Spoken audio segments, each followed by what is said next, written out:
We need to look at one of the people who have mental issues or suffer from drug addiction and things like that. The government needs to help that particular group. And one way we do it is to support the private sector, which does a far better job than we can, like the Institute, for example, support them with grants and funding. Second group is people who are down and out, and too often it involves families with children. No child should grow up in a shelter. And the way you deal with that, in my opinion, again, is to try and get the state and city, and I'm proposing this, try to maximize their resources by working together to provide more affordable units. The third group are people who go there because they like it. And these are the folks that we need to leave out because they sap up resources that could be used to help the other two groups. Thank you. Kirk. Well, first and foremost, I approach the problem with compassion. You know, our reaction is when you walk by someone who's homeless, they may not be clean, they may smell, and you want to get away. But remember, these are human beings. Remember, about a third of the homeless are actually veterans who come back from Afghanistan and Iraq and have a hard time getting back into our community. That's critical. Having said that, I think there are two bills. One I passed, or helped work on, and the council passed it before I left, prohibiting camping in parks. The second one didn't make it before I left, but then Tulsi got it passed, prohibiting camping on sidewalks. I do believe that everyone has a right to our parks and sidewalks. No one group has a right to own them.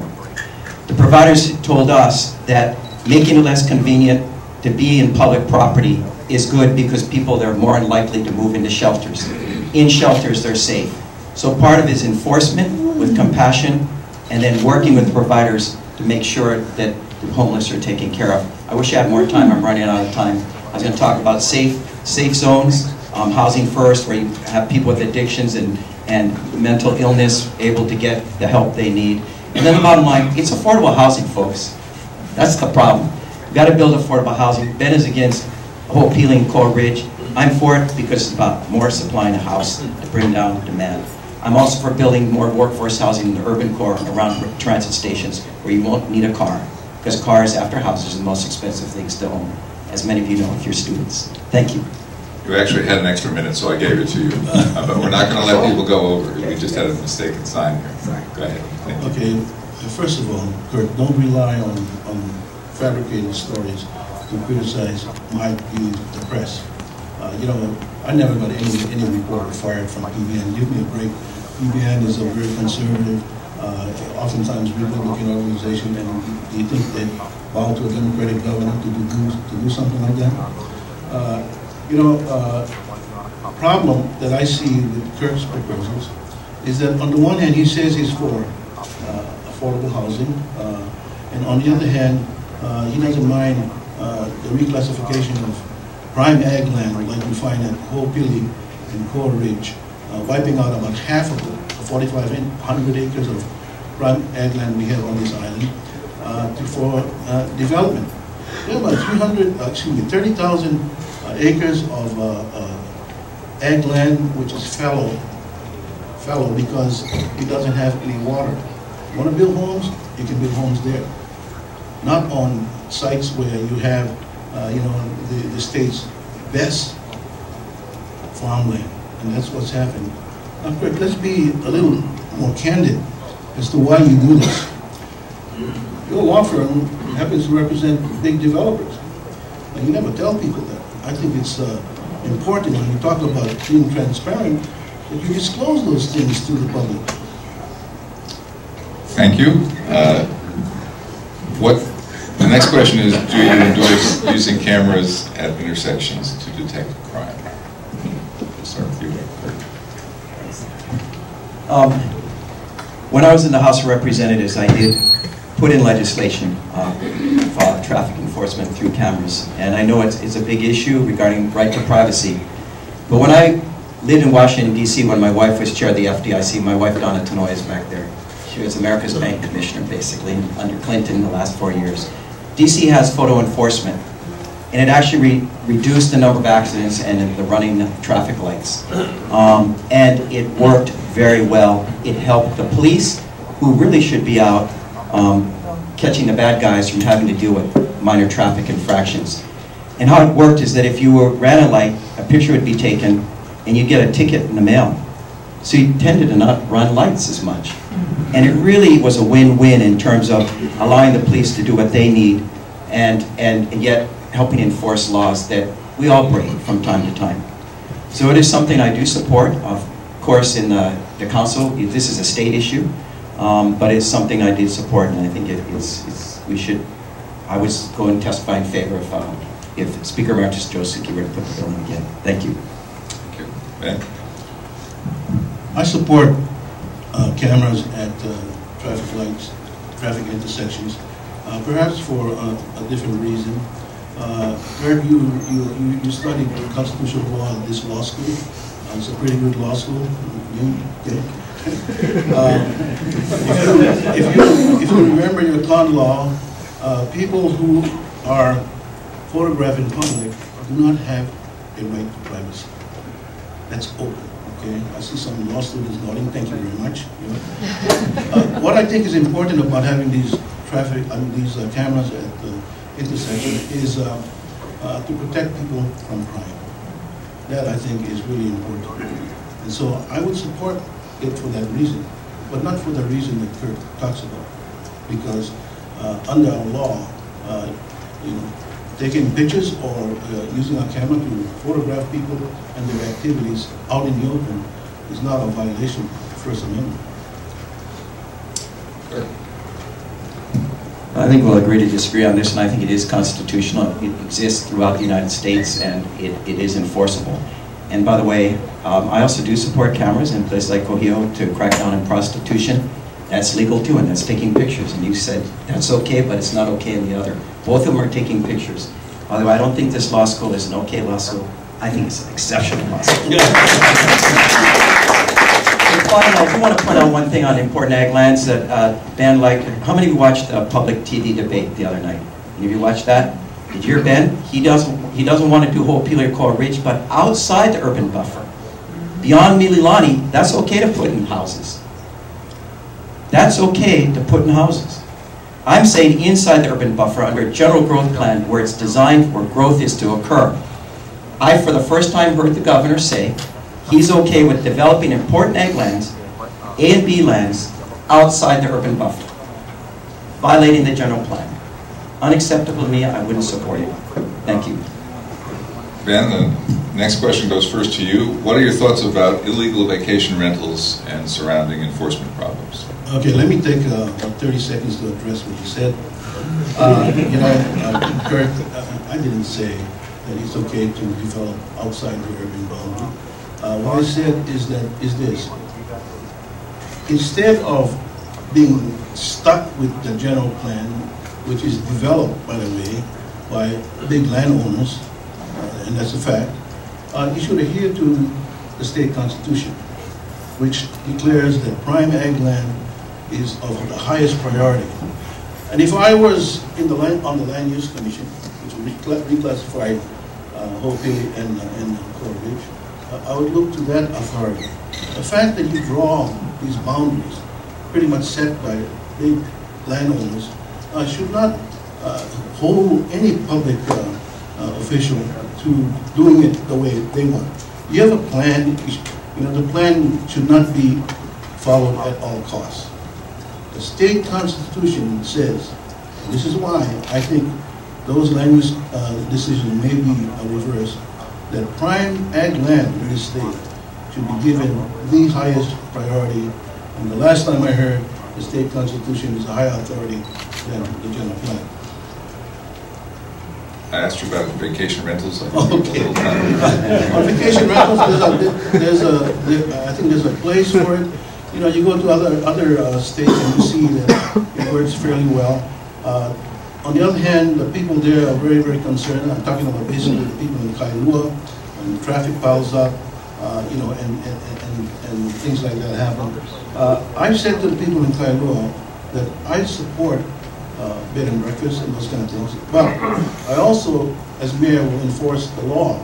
If you don't like the law, this has always been my creed. If you don't like the law, then go to the legislature, whether it's the city council or the state legislature, to make changes. That's the way our democracy works. Thank you. I support vacation rentals. I think it's part of the tourist product. I mean, people come to this state and this island for all kinds of reasons. Some like to stay in Waikiki and hotels, others in timeshare. Others like to camp on beaches and hike. And there are those who want to stay in vacation rentals in our neighborhoods to see how we live, to share the experience we have in our neighborhoods. Having said that, we need to do a better job of regulating. Right now we have a freeze on the number of vacation rentals and we don't have a good regulatory scheme. I think we should develop one. That we can allow further growth, but we know where the vacation rentals are in our neighborhoods. We know that they're paying the TAT. We know that they're paying their excise tax, that we're collecting the revenue that we need to collect. But most importantly, we hear that there's noise and those kinds of problems. Well, if we know where the vacation rentals are, because we've licensed them, we can actually go find out if that's where the problem is coming from. Because a lot of times it's not. Here's the other thing. People who stay in vacation rentals tend to spend more money, and they tend to spend it in our neighborhoods. They're not spending it in Waikiki and shipping it back to hedge funds on the mainland that own these huge properties. That's good for all of us. Did want to respond briefly to the general plan. He says developers create a general plan. Come on, you guys. Anyone who takes real property law here. This whole idea was developed by Governor Ariyoshi to better grow our state. It comes out of the executive branch of government, the branch that Ben knows best as governor. Perhaps he even worked on the general plan when he was governor or LG. This comes out of the executive branch working with the legislature. Kamehameha School's Bishop Estate, Campbell Estate, Castle and Cook don't sit down and write a general plan. We all know that. Too simplistic of thinking here. This is a balance, and by the way, the courts weigh in at times. 3 branches of government taught in this classroom. Thank you. Rebuttal for 1 minute. First of all, I was in the legislature when we passed Governor Ariyoshi's state plan. It's not the general plan, it's the state plan. It's a far different document than what he's talking about, because it was very general and it basically involved state land and issues. The plan that I'm referring to is the one that's been developed by the city, which earmarks or designates Kapolei as the second city. And that plan, as I've been informed, was pretty much developed by the large landowners. I don't see anything wrong with that, but I think that we should take into account the plan was developed in the interest of these people. Thank you. The next question actually follows. I believe the general plan for this island is up for renewal, so the specific question is, what are your thoughts, what's your vision for the role of the city and county as that process proceeds? And I think it's first to Kirk. Okay. I do like, Governor Ariyoshi did come up with a state plan, and within the state plan the island, each island has a plan. That's what we're talking about here off and then each district of this island also has a sustainable communities plan. It all fits under what Governor Ariyoshi's vision was, which is in order to go where we need to go, we need a plan to get there, otherwise who knows where we end up. And yes, the general plan is up for renewal. It's about 10 years now and it should start. And when you renew these plans, by the way, again, it's not some landowner dictating what happens. The executive branch and the legislative branch get together. There are community hearings. They ask questions to the community. Where do you want to grow? Do you want to change how we grow? Do you want to refocus in certain areas? And this plan does need to be tweaked. Most of the time, the general plan isn't ultimately changed.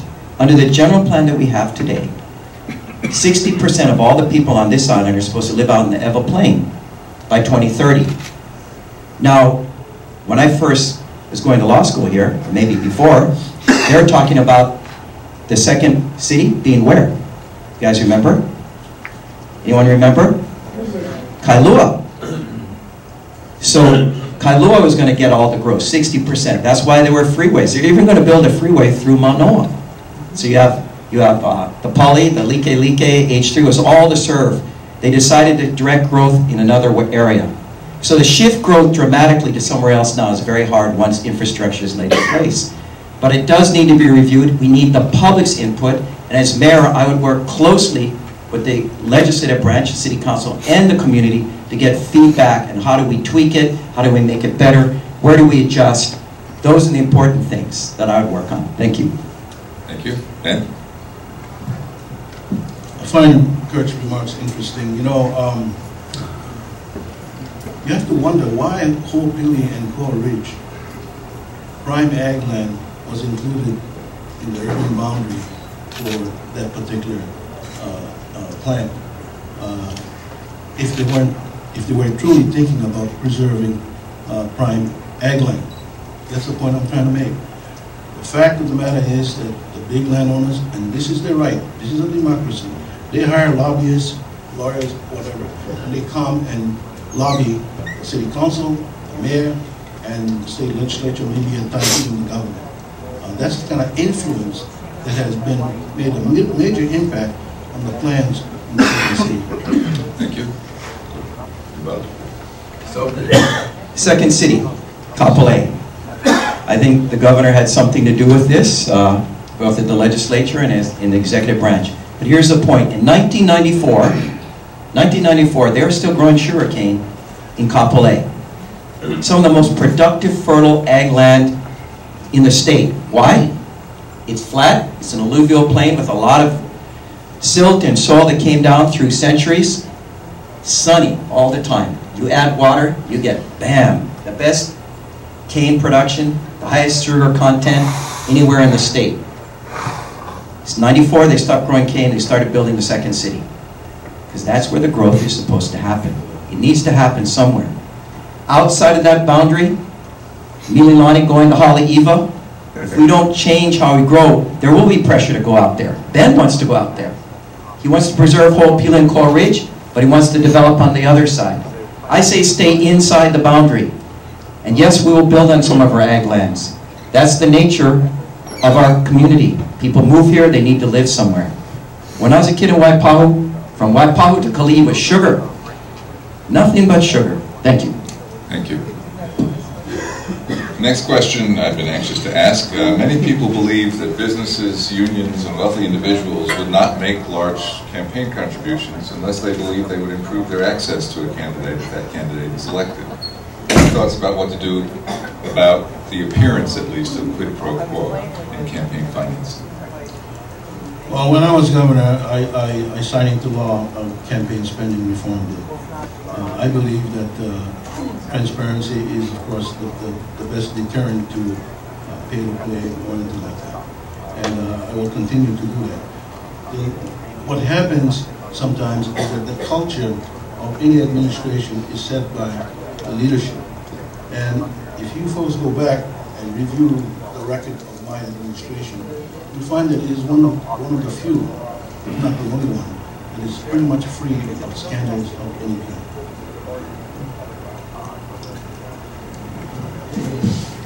You know, I don't support a pay-to-play culture.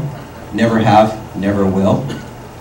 When I was in the legislature, as a majority leader, we also supported campaign finance reform that prohibits contractors who have business with the state or any government, state or city, from making contributions. That's the law. They can't to this day. As a strong supporter. Some of you may also remember I supported what was then called clean elections legislation that tried to make campaign finance publicly funded. There was a pilot project on the Big Island that the county there did. The bills we pushed never would make it out of the legislature. But I think to bring about true reform, the best way to do it is fund campaigns. Everyone gets the equal amount of money, and then it's their ability to deliver their ideas and thoughts, communicating in groups like this, that would make the difference. Now, that's not the nature of politics in our community, our society today. I did not like the Supreme Court's recent ruling, U.S. Supreme Court's ruling on campaign spending, and I think we're moving in the wrong direction, but I'm not surprised, given the makeup of our current court. And that's why Barack Obama needs to be re-elected, because he can change the Constitution of that court and we can get true finance reform that I think we need. So I'm going to work hard. Yes, I get, and Ben and I both get money from contractors. He has good friends that are contractors. I do too. And people are going to question whether that leads to some kind of influence.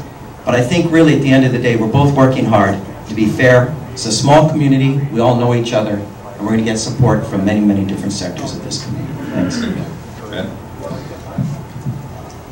You know, you have seen the negative ads launched against me, the allegations of pay to play. PRP has spent already 1.5 million, an amount unprecedented and unheard of, to try and defeat me because they can't argue with us on the facts and the truth about rail. This will be dealt with soon, from my standpoint. We have to hold people like that accountable, because just imagine, if they do this to a former sitting governor, what do you think will happen when they open up on younger politicians who disagree with them? This election is very, very important for that particular reason.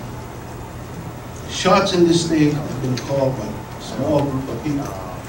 PRP is one of them. Thank you. Any ideas about how to persuade Molokai and Lanai to help with our energy needs? Through a lot of hard work and a lot of talk and communication. As I mentioned earlier, I do think energy is a county issue as much as a state issue, and Governor Abercrombie has really been carrying the water since he's gotten in and trying to promote this deep water cable project, which I think is critical, by the way. I support it. And I think that the county mayors need to team up with the governor to help him. And how do we do this? You know, Lanai and Molokai look at, hey, we're sending our energy to Oahu.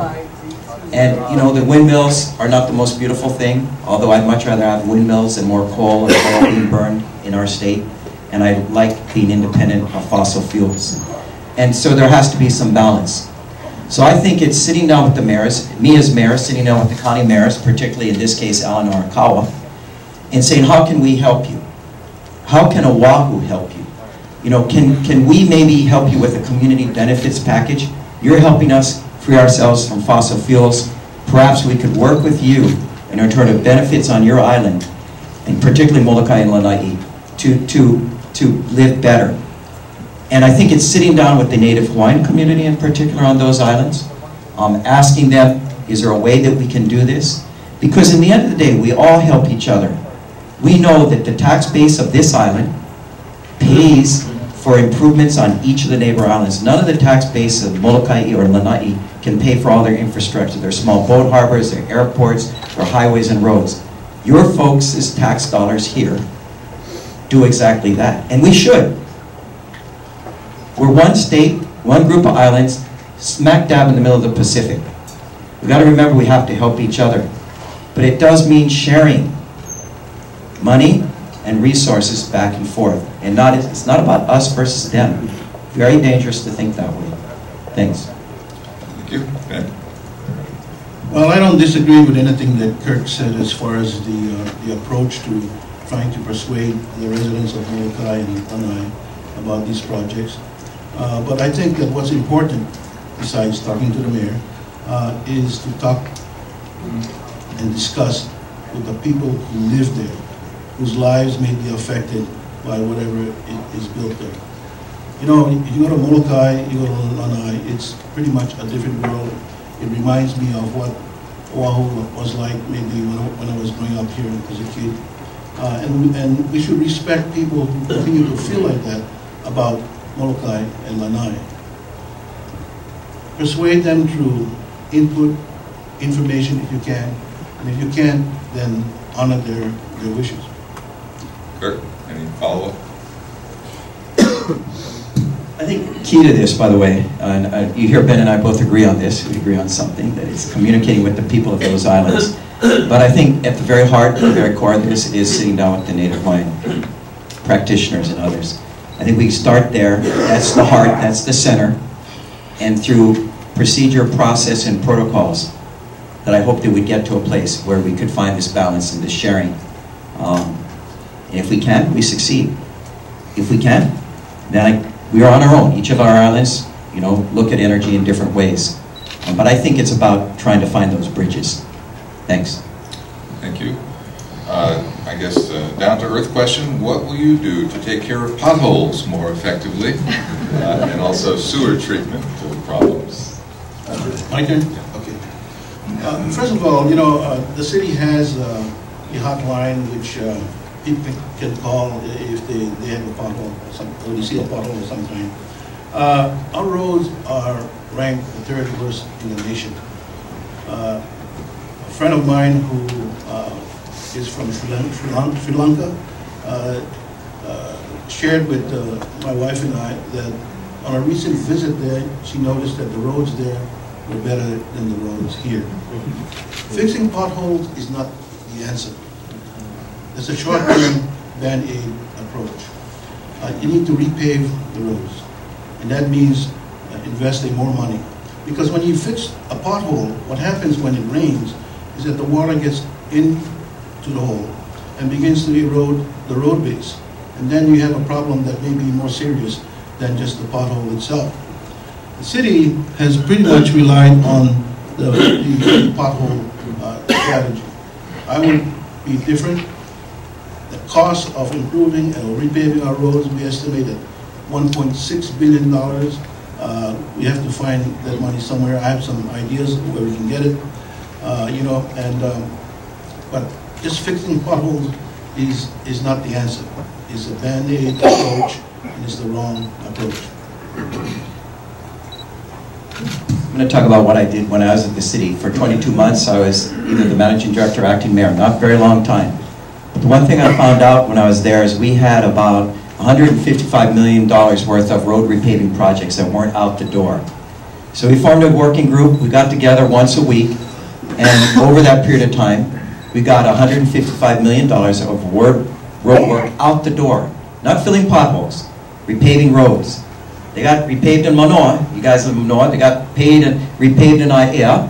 And other parts, we took the smaller secondary roads that had been neglected for a really long time. And here's the point. When we did it, we found out that when bids came in lower, because we're still crawling out of recession, and interest rates on bond issues, and we repaved roads through CIP, through bond issues, historic all-time low rates for bonds. So we got lower bids, and we had more money because of better interest rates. I get back to the city, I want to pave more roads. I think we should do about $150 million worth of road repaving as compared to about 75 that is being done right now. Council puts back money, the mayor took it out, council puts it back.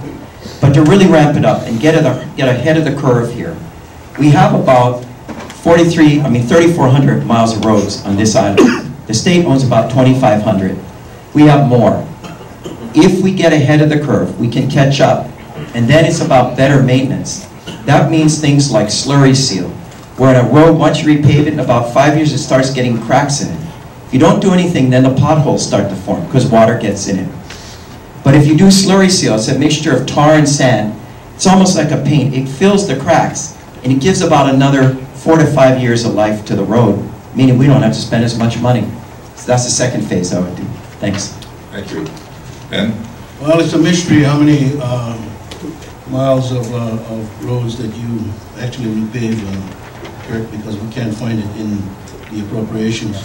But you know, should go and reread this article in the October 5th edition of the Star Advertiser. The heading says, "Rail funding, transit tax take to be 19% of the city's collection." That means that there's a 90% increase in the amount of money that's going to transit. What you need to do is understand that when that happens, you won't have enough money for other kinds of non-transit services. So you're either going to have to raise taxes or you're going to have to cut services. And that's the problem. Every time Kirk says something, you know, Kirk, I'd like to get you an adding machine. Because you never mentioned the fiscal impact overall. Any leader has to look at any project, not only in its isolated venue, but also how it impacts everything else. And that's the problem. This guy's not going to have the money to do what he's stuck with. Okay, I think we're out of time on this question. I want to thank both of you and all of you for being so patient. Thank Naomi for doing such a good job of timekeeping. We're going to take a thank you all for coming back. Thank you to our two candidates, and thank you to the Alelo folks who are broadcasting this, and the sponsoring, co-sponsoring organizations. We will get to rail, but one or two questions before that. First of all, not apropos, but what are your thoughts about how we should deal with the growing mounds of solid waste that are accumulating? I forget who we started with at the very beginning. I think it was Ben, so I think this first one goes to Kirk. So the growing mounds of solid waste. As you know, we're talking about having to site a landfill somewhere else on this island. And for me, I don't want to site a landfill anywhere on this island. And I think we have moved forward as a community, as a society, to not continue to do this old technology of putting a landfill and creating a huge burden on some community. And the Waianae community, the Nanakuli community, has carried too much of this burden for too long. We saw that the proposal was to move it to Kailua, and computer glitch said it wasn't Kailua, it was Kahuku. Of course, the people in Kahuku were no happier than the ones in Kailua. And it seems crazy to me to be trucking ash from H-Power halfway around the North Shore to a dump somewhere in Kahuku, or having city garbage trucks drive there on a two-lane congested highway. My focus would be to eliminate the need for an everyday landfill altogether. And there are communities, Germany in particular, it leads the way in terms of eliminating landfills. And I think that we can follow that lead. It's going to take 7 to 10 years to site a new landfill, to follow the EIS process, to deal with the community. And instead, I think we should work with the technology we have. Right now, we put about 10% of all the opala we generate on this island into the landfill. Large chunk of that is ash, large chunk of that is wet, large things, carcasses and things like that. And I think we, through RFPs, we can come up with technology to deal with those two major components. So then we shrink the footprint of our landfill. That over time we work to take the stuff that's there, particularly that was not burned but can still be burned or recycled because we didn't have the technology initially, and we shrink that footprint, get rid of the mess that we put out in the gulch, and return it closer to what it was before it's turned into a landfill. Thank you. Thank you. Ben? It's not much difference between Kirk and I on this particular issue. We are an island. You know, we cannot afford to look for landfill after landfill, and so we need to do something. We need to make some investments. Now, the H-Power, the third boiler is already going to burn more trash. But what we really need is to invest in a technology that they call material recycling and a material recycling facility. And what this will do is it'll remove the items that can be recycled before the load goes to H-Power. That means that then the heat will be higher, the burning more efficient, and the ash that's left over without the recycling items in it can be used for road-based and other products. And that's what I'm for. You know, we both love this island and this state, and I think that we both agree that more landfills are not the answer. Thank you. Any follow-up? Just to a last question. I did want to, you know, Ben talked about some article in the paper, and I noticed someone scratched out my picture on your article. Has my tag on there. So anyway, but the point I'm making. It must have been my wife.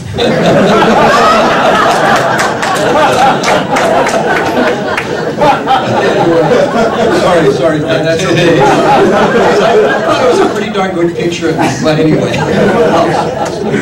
But I just wanted to point out the study he's referring to that I did read. I don't know if you read it, Ben. It's a pretty good one. It's, but it actually talks about, it's not 19%, it's 17.5, and a high of 19% for 1 year. So I just wanted to he says, let's talk about the facts. The facts are all here. This is the financial study for our project for rail, and it addresses all the concerns that you have. And I encourage you to read it. I encourage Ben to read it. Okay, one more practical question, and then on to rail. Does it strike you as inefficient that both firemen on fire trucks and EMS units and personnel arrive at the same time, more or less, when there are medical emergencies? And if so, how would you improve the situation? I think there's an issue about, and it reappears repeatedly, whether the EMS and the firefighters should be merged into one unit. And there are arguments on both sides, but we must remember that it's the state that controls the EMS, and the state will have to buy into the argument. Frankly, you know, in terms of efficiency and all that, it seems to me that you probably will have to buy new ambulances. The last I heard was maybe 16 or 17 new ambulances. Those things all cost money. And secondly, I think that you need to take into account the fact that the EMS personnel may be against this, you know, and may feel demoralized because they're all of a sudden lumped in with the firefighters. And also, the level of pay, if they are considered firefighters, the level of pay, I think, will be increased, and all of those factors have to be taken into consideration.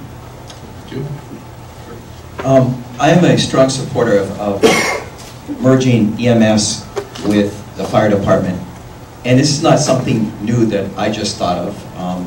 The island, the county of Hawaii, the county of Maui, the county of Kauai, maybe not Maui, but I know the Big Island of Hawaii have a blended fire rescue for the very reason that Avi talked about.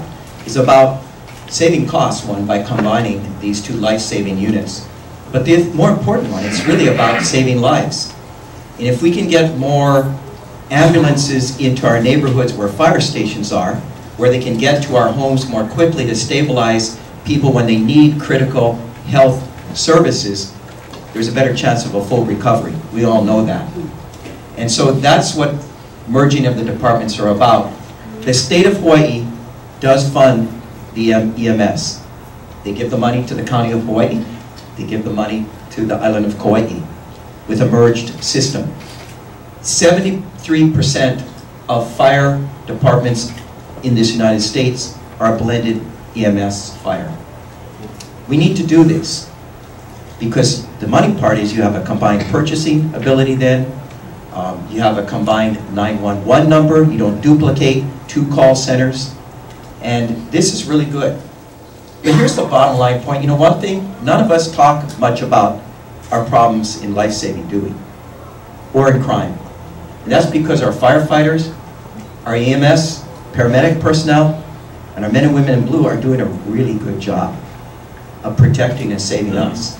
So we don't talk about it much. The point is because they're doing a really good job. They need the support from government, both county and state, and I think they get it with a blended service. Thank you. Any follow-up? This is, you know, this issue should be debated and discussed at length. It's true that Kirk says that 73% of the fire departments throughout the mainland have done this. But there's another side to the story, and that is the cost. You know, we all want to save lives, but if you're going to need 21 new ambulances and you increase the salaries of workers because you put them in another category, those costs have to be studied. Thank you. Okay. Any thoughts, perhaps, about the future of rail on this island? You guys have a couple hours. You know, obviously, I am passionate about building rail. In 2003, when I got elected, I put in some bills to jumpstart the debate, including a task force that was formed that Lingo chaired, and Mayor Harris was a part of it. And the decision was to build an elevated rail system. From there, it went on to creating a funding source. Then we had a referendum that I chaired, the Go Rail Go effort, and then I went to the city. I believe that it's part of an integrated transportation system that we need to adopt for this island. When I was born in Waipahu, 450,000 people. Now there's 953,000, and by 2030 they're talking 1.2 million on this island. People keep moving here on a place where no more land is being created, where we're squeezed between the mountain and the sea. We have some of the most incredible, beautiful places in the world. And so how do we develop in a more dense way, with infrastructure, with capacity to serve generations to come? Rail is about that, in my mind. And if we don't change how we develop, if we just add more roads, more elevated freeways, or the Nimitz flyover, or the tunneling of Kapiolani Boulevard, encouraging more cars and buses, is that the answer? Because I ask you guys, the time that you've all lived here, born here, came here, we've added more cars and buses. Has traffic gotten better? Does it grow increasingly worse every single year? We have the most congested traffic in the United States today, 58 hours on average. We better than New York, LA, Chicago, not to be proud of. Brought to you by more cars and buses. I believe rail is about doing it differently. To do it differently, you got to be brave. You have to have guts.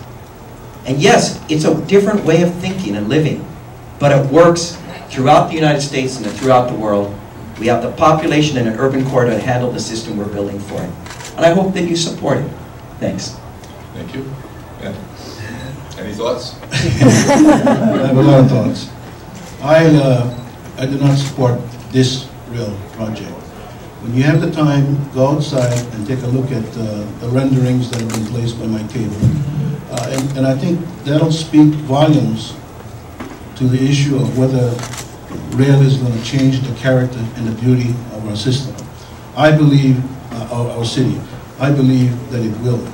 Those renderings were made, drawn to scale by the Honolulu chapter of the American Institute of Architects. The AIA is to architects what the AMA is to doctors. It is a prestigious organization. Usually architects will support rail, and sometimes for the reasons that Kurt speaks. But in this particular case, the Honolulu chapter came out against this particular rail project. Now, the city touted rail as a way to reduce traffic congestion. But the reality is that when you read the EIS, the city has conceded, and also the Federal Transit Administration has also agreed that rail will not reduce traffic congestion, at least not to the point where it will improve it. Mr. Yoshioka, who's the head of DTS for the city, is quoted in the EIS as saying, and I'm paraphrasing of course, but I've done it so many times I think it's accurate, that traffic congestion in the future with rail will be worse than it is today without rail. So if you expect that because you vote for rail, in the future you'll be sitting in traffic and you won't see people on the right or left of you congested, that's not going to happen. And that's the fallacy of this project. And that's why throughout the cities in the United States, our size, everyone is moving to the concept called bus rapid transit, developed in Curitiba, Brazil. Thank you. Kurt? So, Ben talked about the renderings outside, developed by architects who are not building the system. I have the renderings by the architects who are building the system. Just like if you hire an architect, they design your home, you build the one they design. Not the one that Ben's designing, but what the city's designing. I'd like to give it to Avi. If you can pass it around. These are the ones I have, so if you can take a look. They look nothing like that. And they're done by architects licensed in our state, and are part of the American Institute of Architecture for Hawaii. Okay, guys? So look at these, and don't look at, you can look at them. You can look at them if you want, but it's not what's being built. Secondly, he talks about aircraft carriers in the sky. He says the stations that we're building are aircraft carriers in the sky. Here's an aircraft carrier, and on it is our station, about 1/5. I'm just pointing these out, Navi, if you could pass those around. And there's a lot of those. What I'm pointing out here is you hear statements of fact. He talks about transparency. I'm showing you what we're building, and I'm showing you what an aircraft carrier looks like and what the station looks like. It's nothing like what Ben says. When you see that, you got to question what's true about everything else he says. But the facts and the pictures speak volumes. Look at them. Okay. Next question, which relates, whatever happens about rail in the near or... I thought I had a rebuttal to this. Did I skip a rebuttal? Yeah, I think so. No, I don't think so. No. But I bet you'll get one. Okay. This question. Okay. Whatever happens about rail in the near and distant future, see, it's related. How do you respond to current problems identified by many users of the bus and handyvans? Well, actually, these problems speak volumes of why we should not be spending money on an expensive system like rail. Now, just to get back to what Kirk was saying, Kirk, I didn't say that the system will look like aircraft carriers in the sky. We were quoting an architect who was using a metaphor. Remember the word metaphor, Kirk? You learned it in your English class, okay? It's a metaphor to just, his expression of what this thing would look like. We all know it's not nowhere near the size of an aircraft carrier. And Kirk, at the last debate, you said that rail would reduce traffic congestion by 30%. And at that particular time, those of you who are watching the debate, I asked Kirk, I said, okay, I want you to point out today, Saturday, where in the FEIS it says that. So please do that. Okay. First of all, I do know what a metaphor is. Everybody in school did teach me that. And a metaphor is an example of, exactly what we're talking about here. You like to repeat what someone else said on aircraft carriers in the sky, and we see what it looks like compared to the station. Bad metaphor. On the question of traffic congestion, I take you to page 5 to 6 on the executive summary. And it says here, for example, transit travel times from Kapolei to downtown Honolulu in the AM peak would be 90 minutes in 2030 with a no-build alternative in 55 minutes with the project. Do you know what that equates to in terms of reduction in peak time? 39%. So I guess I underestimated it by 9%. Read the executive summary. You don't even have to go into detail, but it's also in the detail. It says total congestion will be reduced by 18% with the project in the urban corridor. That is a significant amount. Now, one slide on board that Ben likes to talk about with Wayne Yoshioka. He says, Wayne said there will be more cars, more traffic in 2030 with rail, than there is today. Folks, in 2030, how many people are going to live here? How many? Hundreds of thousands more people. There will be more traffic. And Wayne is telling you the truth when he says there will be. But what he says is there'll be 40,000 less cars with rail than there otherwise would be in 2030. Ben wants to somehow say with rail, there's going to be more cars in 2030 than otherwise. It is just not true. But we're answering honestly here.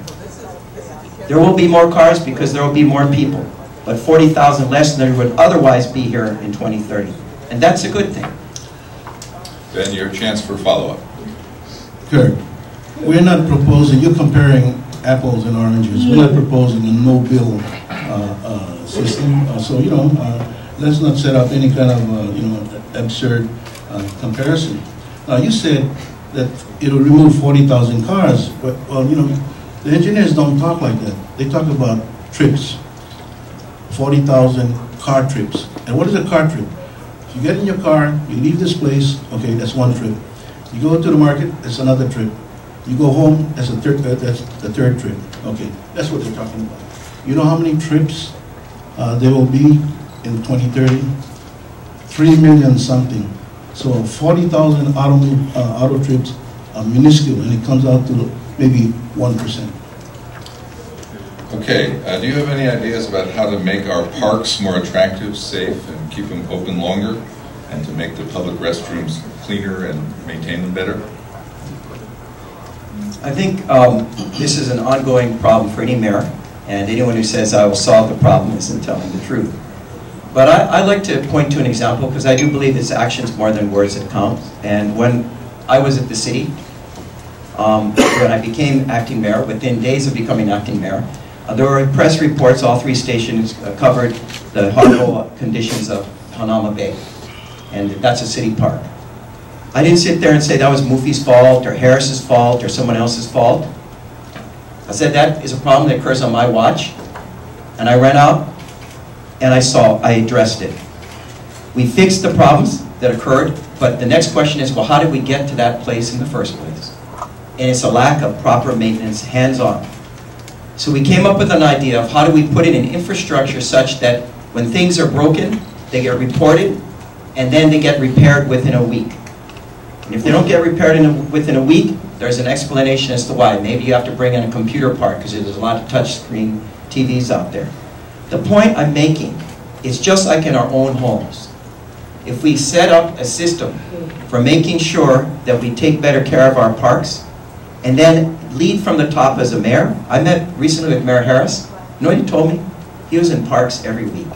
He was meeting with supervisors, he was meeting with the guys on the ground, the groundskeepers, to make sure that he appreciated what they did, but also asked them to do more and work harder.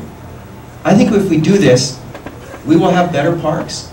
Our bathrooms will be better maintained, just as they are in Europe and Asia. I think it's accepting that this is my responsibility, and conveying that to the people who do the work.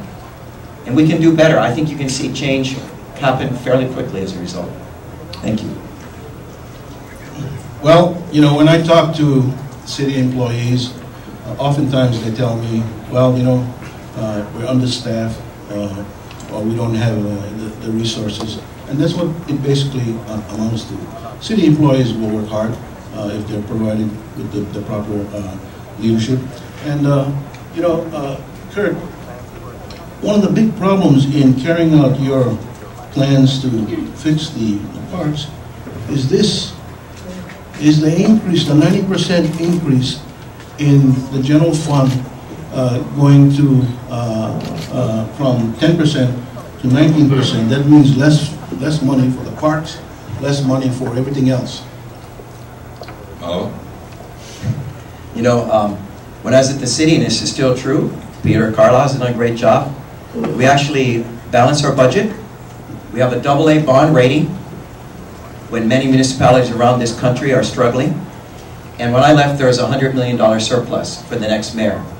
Now, Mayor Carlisle has also managed the budget, and there's a surplus for things. So this thing that somehow we don't have the ability to do the work that needs to be done is just not true.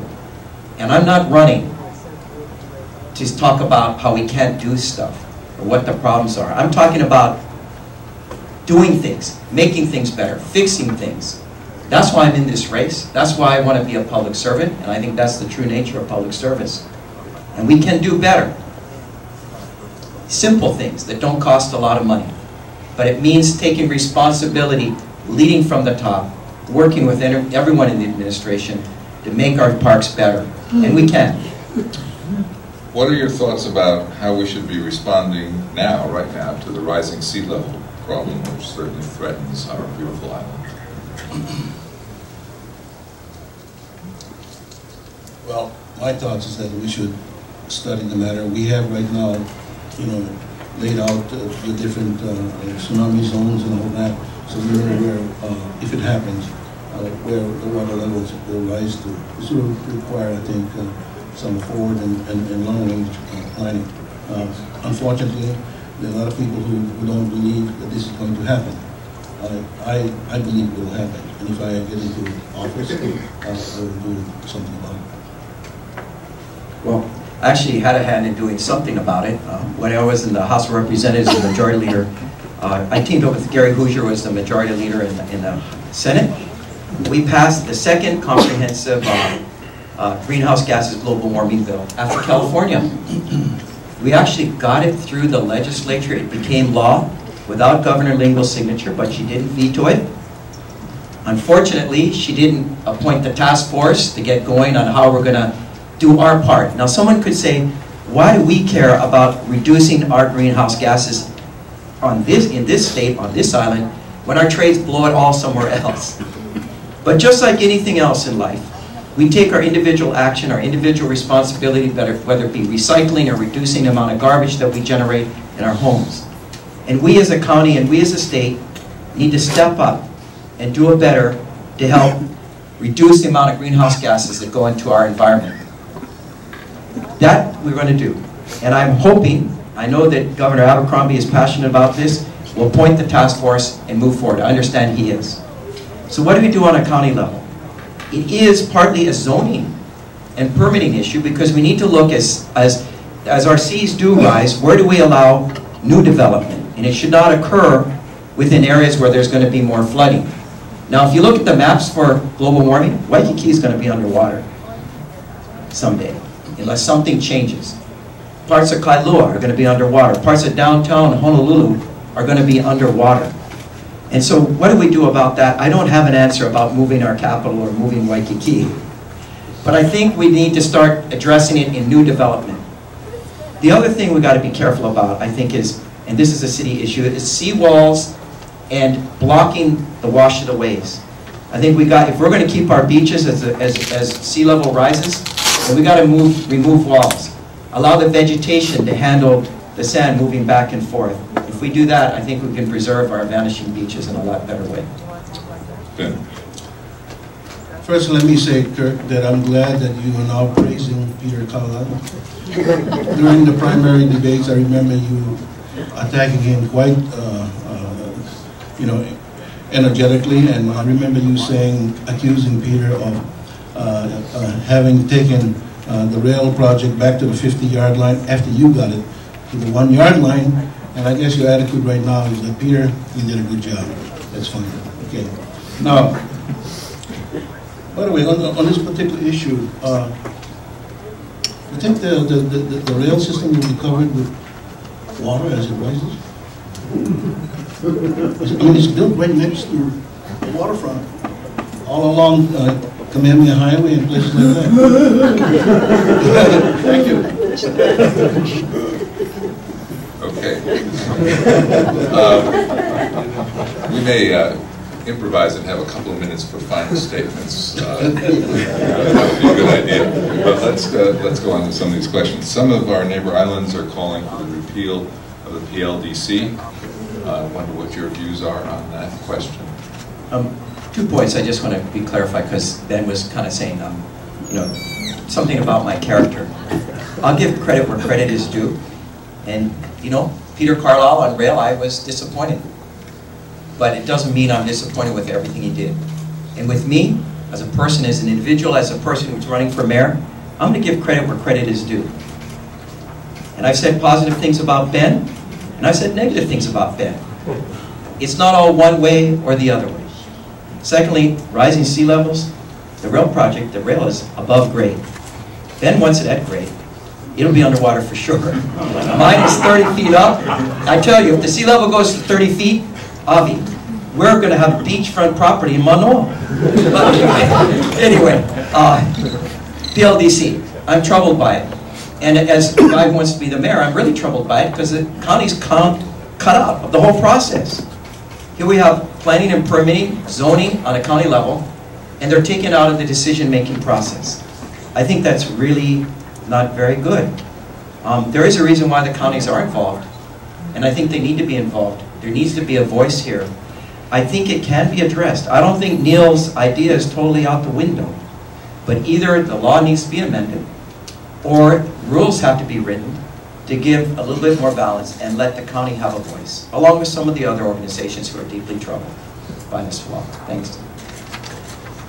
Kirk, I remind you that if I'm elected, rail will not be built, so you won't have that problem with water. Thank you.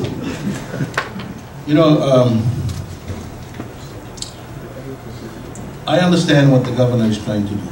He's trying to fast-track projects and all that. But I think that when we look at a law like that, we need to take into account the history of our state. At one time, 50%, half of all the Japanese investment in the U.S. was here in Hawaii. A lot of development. Plantations were going out of business, they're selling their real estate. How did we maintain the beauty of our environment? How did we maintain the beauty of a city and protect our resources through our land use and environmental regulations? I would be very, very hard-pressed to agree to any entity that circumvents those laws. And I want to tell you that one of the biggest points in our lawsuit against the federal government is exactly that, that the city did not follow federal environmental laws in designing and building rail. Sure. You know, I think we covered all in terms of this legislation. I do think that you know, there has to be more voice, and I agree with Ben in terms of the laws have been passed in this state. They're there for a reason. There's a history behind each one of them. Doesn't mean we don't look for ways to expedite things. And I think the idea that the governor had for making better use of our government lands, to get more productivity out of them, to save us having to pay more taxes, I like all of that. I think everyone in this room likes that. It's how do you get there? And I think that's what we're debating right now. And I think we continue to work together to fix it. If it can't be fixed, then it has to be thrown out. But I think it's in the fixing stage, not in the throwing out stage. This is a question about our diversity and the issue of language access. So officially, of course, we have Hawaiian, but we don't have much in the way of signage or public services in Hawaiian. And more broadly, do you have ideas about how, with such a diverse culture, we ought to use languages other than Hawaiian and English? Ben? Well, we're certainly doing that in certain parts of our government and the process that we follow. For example, in the judiciary, you know, interpreters are required. When it comes to voting, the federal law itself requires that certain ballots be you know, translated into different languages. How they pick these languages, I'm not sure, but I think that's a good step, it's an important step. But in recognizing the diversity of our people, you know, I think that we need to also instill some practicality and common sense. Clearly, we cannot put every language and translate every language that people speak here on the ballot or any other you know, government procedure. So I think we need to find the balance when we do that, and I think under certain circumstances it's needed. But also I think that we need to help the people here learn and comprehend the English language better. Sure. When I served in the House of Representatives, both the chair of the Labor Committee and later as Majority Leader, there were language access bills that came forward, and I did step up and actually help to get them passed. And here's what I learned. I didn't know the issue completely. I mean, I know we're a diverse community with many different immigrant groups.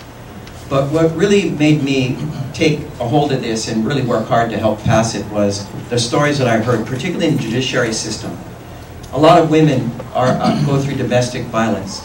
And a lot of these women are immigrants who come to this state, to our country, and get into bad situations. They don't speak English. They want to go to the government entities for help and protection, but they can't read English. So part of this bill was to provide more translation to interfacing between abused women in our judicial branch and Department of Labor and some of our Department of Health divisions. And that has happened, by the way. And so I think this is what government is about, helping people, particularly immigrants who are the least fortunate, who are just learning about our American style of system, who someday will speak English. But I think it's also okay not to speak English, because they come from places, they have their cultures, and I think it's important that we remember where we came from. So what do we do at the city level? This is state now. At the city level, I agree with Ben that we can't have every language, Laotian, Vietnamese, Korean, Japanese on every sign. But for example, voting, we definitely should have it in multiple languages because we want everyone to have the opportunity to vote and know what they're voting for. When they come in for important things like getting a driver's license, having multiple languages so people can understand what they're going through is important. So I pick and choose where the interface is most important for having the languages in their native culture. Thank you. Ben, Paul? I agree with Kurt, and all of that is being done now. You know, the question was, what kind of languages should we include in the process? And I think that you know, it is a difficult problem to pick and choose. Okay. The question is, how would you have the public pay, and what do you forecast the payment will look like for the improvements that have been suggested by you this morning? Kurt? I need more than 2 minutes, but quickly, one of the big ones is rail, and Ben talks about we're going to use your real property taxes. By law, there's only 2 sources you can use: federal money and 0.5% excise tax. Federal money and 0.5% excise tax. 1.55 billion coming from the federal government, 3.4 from the excise tax, which expires in 2022. With that money, we build the system. 1/3 of the excise tax is paid by who? Tourists. We pay for about 48% of a system with no mortgage, no debt when it's completed. Next is going to say operation and maintenance.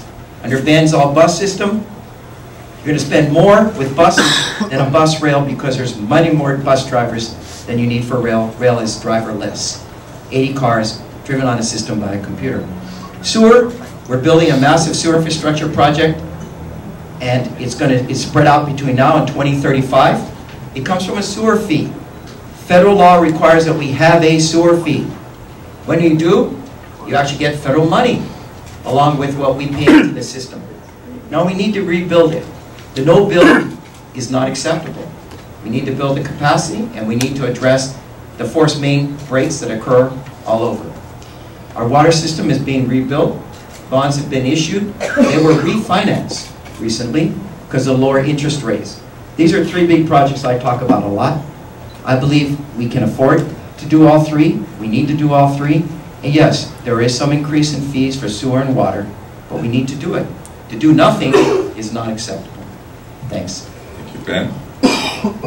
I don't know who's suggesting to do nothing. You know, Kurt, when you look at the actual record of your administration, your statement about doing nothing is a self-indictment, because you haven't done much with the sewers, you haven't done much with the water system. 2010, according to the Board of Water Supply, 30 miles a year, 30 miles of sewer lines, water lines had to be upgraded each year. 2010, they did 1 mile. Sewers, according to our estimates, they should be doing 20 miles a year. The last 6 years, they've been averaging 4 to 6 miles. Now, you have to take into account this. There's a difference between an appropriation being made and what is actually done, because when a job is done, the appropriation is expended. So don't be fooled by numbers that you see in the budget. Now, as far as rail is concerned, Kurt, I'm well aware of what the state law says, but you know, the general fund is what's used to subsidize the bus today. 70% of the bus subsidy is from real property tax, etc. That's the general fund. And that's going to be used for the rail operation. And by the way, you know, you give the impression to people that somehow rail will require less buses. Totally untrue. Take a look at the Porter report that he's been flashing around. I don't have that report because I don't have an in to hearten all those guys. In the report it says 2030 or 2020, the rail system will need 593 buses. That's about 75 buses more than it has now. Keep this in mind. A bus system can operate without rail. Rail cannot operate without buses. You know, I've gone to a lot of forums with Ben. He talks about what I did in my 22 months at the city. He talked about his, you know, what rail's going to look like. You guys have seen pictures. Doesn't look like what he's showing out there. And it's nowhere near an aircraft here in the sky. I just want to point out one more fact that he's saying. When I was at the city in 2009, we laid 17.5 miles of new sewer pipe. In 2010, 14.6, so well over 30 miles. When he talks about his 1 mile, I don't know where he gets it. But I double checked with the city to find out exactly what it was. And those are the facts. have to say I'm troubled when I keep hearing things that are not factual. As far as the Porter report, it's available to the public. It's not secret. It was paid for by the federal government, not by the city, and they wanted everyone to look at it. And this third-party report said rail is in the financial ballpark. We don't have any financial report from a third party on his proposed alternative. Nothing. Zero. Thank you. That's the end of the question and response part of our debate today, and thank you all for sending in these excellent questions. Now each candidate gets to make a closing statement. We had said 6 minutes. We're running a little late, but if you need 6, we'll go to 6. Ben, you go first. Thank you very much for coming today. I thank the Hawaii Independent for setting this up and for Dean Sofer for moderating. It's really been a pleasure. I see a lot of young people here, and what this race is about your future, not mine. I'm too old. Okay. What is this election about? Is it about rail and traffic congestion? No, it's about power. It's about the wielding of political power. It's about a small group of people who have been calling the shots in this state, whether it's who you're going to hire as the football coach or who you're going to hire, as the university president. Those people make the decisions over and over again. They have their fingers in almost everything that's important to the state. That's why PRP has already spent $1.5 million to take me down, and they're going to spend $2 million before this election is over. I'm disappointed that Kurt would allow his photo to be used in the PRP ads. At the last debate, he was asked whether he would disavow those tactics, which he knows are false and smears. And he kept on running around the question. He said, well, I don't control those people. Yeah, I understand that. But Kurt, you've known me for a long time. In one of our debates, you said you were very proud to help re-elect me in 1998. Change your mind? This election is about the exercise of power. That's what it basically boils down to.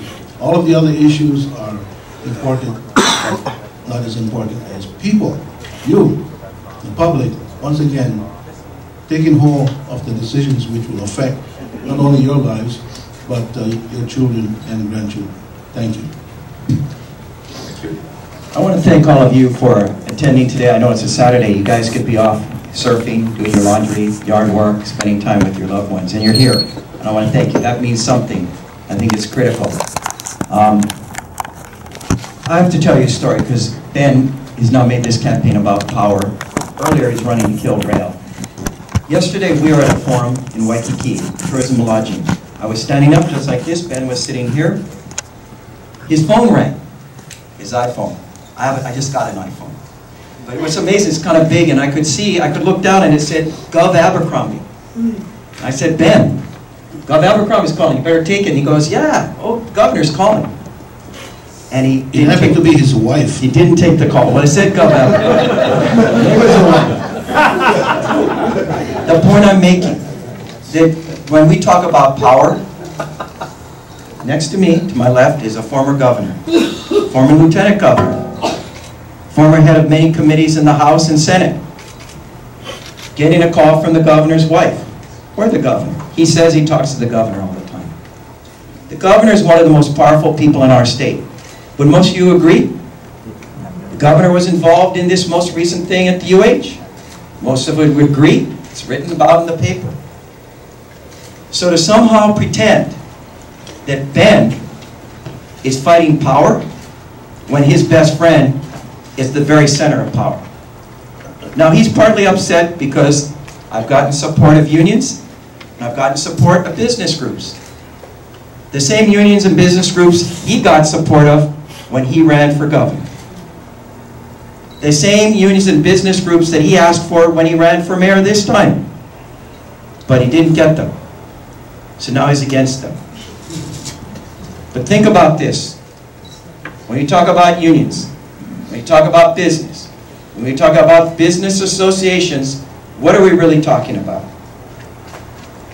What are we talking about? People. These are people. Groups of people fighting for what they believe in. They are not the enemy. I'm not fighting groups of people and things that they believe in. So here's, as I close, is why I'm running. I'm not talking about how bad everything is and everything is messed up and here are all the problems. Today I tried to talk about the solutions.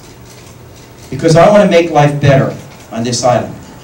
Every day, close and personal things like water, sewage, filling potholes, taking away your garbage, cutting your grass. And why do I love that stuff? It's pretty darn mundane. It's very different than taking con law and talking about civil rights and changing the world. But it is about making your life better every day, immediately, if I do it right. That is true public service.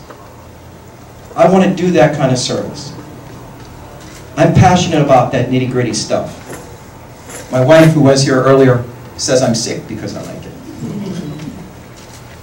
I'm also passionate about rebuilding our infrastructure because I don't want to keep growing like we've been growing. How we've grown when Ben was in power as one of the most powerful men in this state. We grew a certain way. We cannot grow that way anymore. And yes, rail is a bold, different way to grow. And it is scary. It's a lot of money and a lot of time, 20 miles right through the most dense part of our city. We can be brave and embrace the future and step forward and bring about 21st century infrastructure on our island. Or we can look backwards, do more of the same, more buses, more cars, more trenching, whatever you want to call it. Just more roads and highways. I don't want to do that. I'm putting my political future fighting for rail, along with all the other stuff, because I want to make a difference. I want to go to my grave knowing that I set a new course for this city. Not more the same, but better.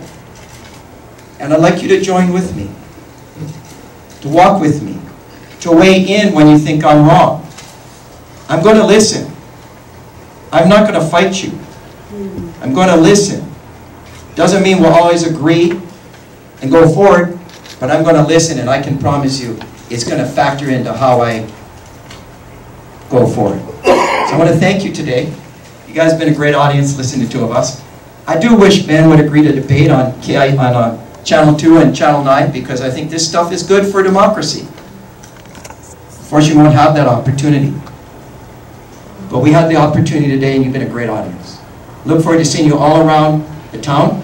Again, it was a little sad when I came into this room. The last time I was here, I was learning about common law from John Van Dyke. One of the true civil rights guys in my life. Impacted my life in ways. Gave me the courage to fight for things like civil unions and same-sex marriage. Death with dignity.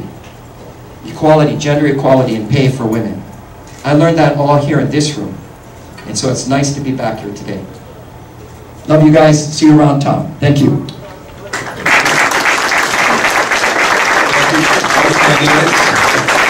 you all. Thank you to the sponsors of Y Independent, KTUH-FM, the League of Women Voters, and to Alelo that is making this available. Thank you very much.